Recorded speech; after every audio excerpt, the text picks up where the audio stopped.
Okay, so I just got your comments, so I'm just gonna make this quick video to show you how it's done. Okay, so first thing you're gonna need to do is you're gonna need to create a class C# script, obviously, and then you're gonna basically, the way I did it is I have like different scripts for different stuff. My player isn't spawned in, but if I go prefabs, player maybe I don't know what it's called. I haven't worked on this for a while. If you look, it's actually, the video is so old. Wait, sure, okay, it's fine. How would one hide stuff? Okay, whatever. But okay, so here's the player. So if you click on the player prefab, you can see that I have a shooting and a player class. So I'm just going to show you how to do the shooting class because that's what you're asked for. So okay, so here's a shooting class. So I have the game object player. Okay, I have another game object. The game object player is not used actually, so you don't actually need it. But projectile, you're gonna need a projectile because you're gonna need to know what you're spawning. Let me actually take out my camera just in case I block off something. So I have to forgot that. Okay, so so you're gonna need the projectile because this is basically gonna be like the thing that you're shooting.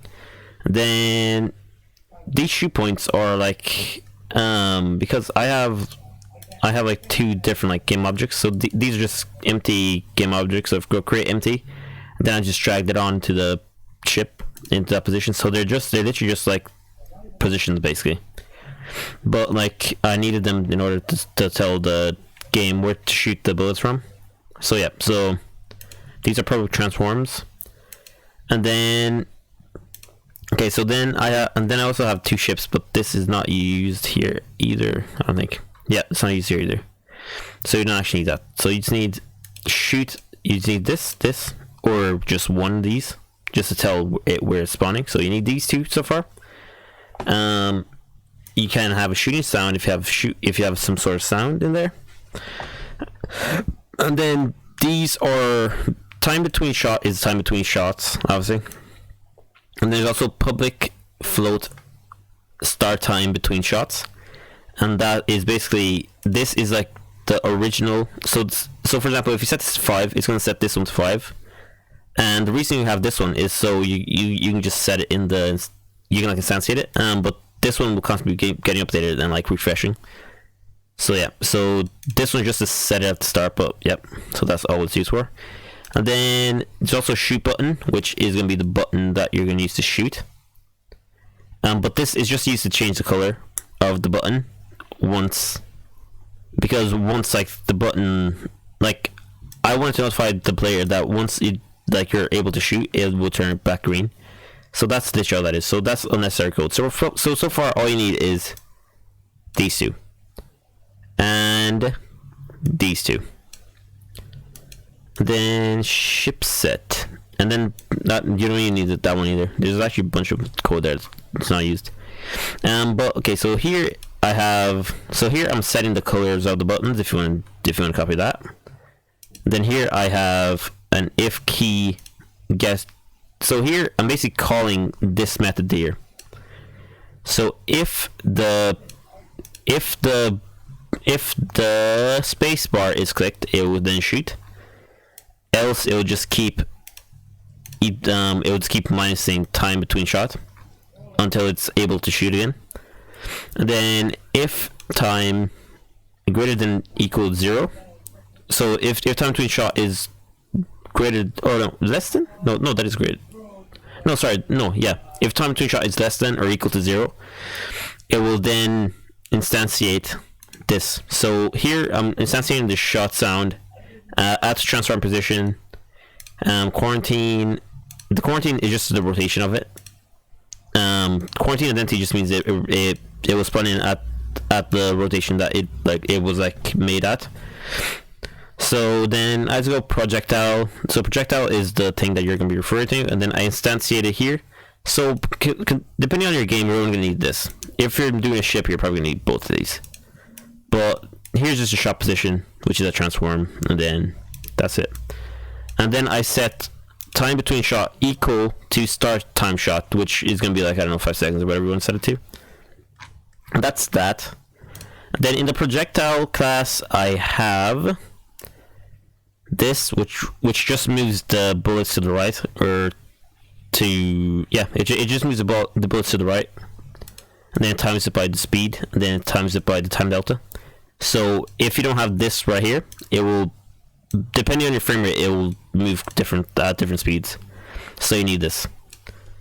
And then I also have it just destroy itself when it collides or something. Because, I mean, you can have extra code in here, I don't know, like to calculate the score or something. But I calculate the score somewhere else, so I just have it destroy itself when it like collides with something.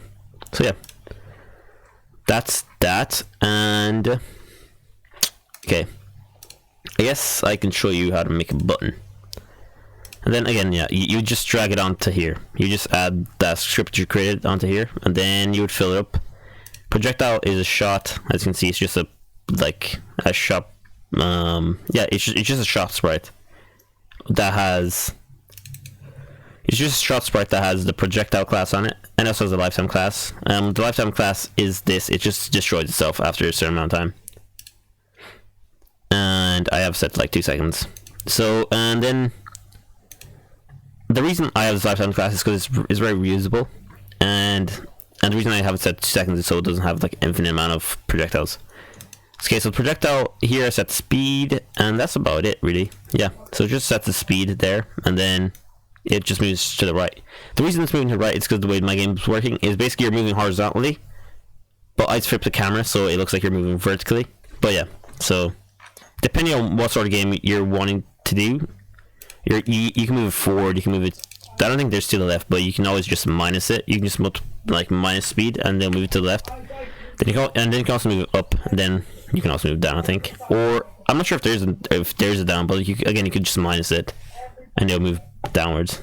So yeah, that's that. And then if you're questioning like how to actually create a button, you just go here, UI, canvas, click on that, and then it's go practice create a panel, and then a button. There you go. And then here I would drag in, I don't know, the player, for example. I don't have the player on my screen, but I would drag in the player, and then I would go, and then I'll drag in the player, and then here it will create like a list of stuff, and it'll be like shooting, and it'll be like shooting, and then I would choose shooting. I can actually show you it in scenes, menu, fantastic space race. Do not save what I said there. Yeah, here if we go player, as you can see, no, not player. If you go canvas, and then if I go movement and shoot, here as you can see, I dragged in the player, and then I just selected shooting dot shoot, and then every time that button is clicked, that button right there, every time that button's clicked, it will shoot. So yeah, that's it. I'm sorry if the video is long, but hopefully that helped you out. Don't ask me to post code, because I won't, because it's actually good for you to write it out, and it'll make you actually remember it better. But yeah, I mean, there's a bunch of unnecessary code here, but basically all you need is this, that's that for that class, and then you just copy all that down, pause the video and copy all that down. And then there's something in the player class, and then there's just some stuff in the projectile. And then yeah, that's it, I think. Yeah, I hope you enjoyed. Hope it helped you out. And yeah, I'm gonna stop the video and post the link to you right now.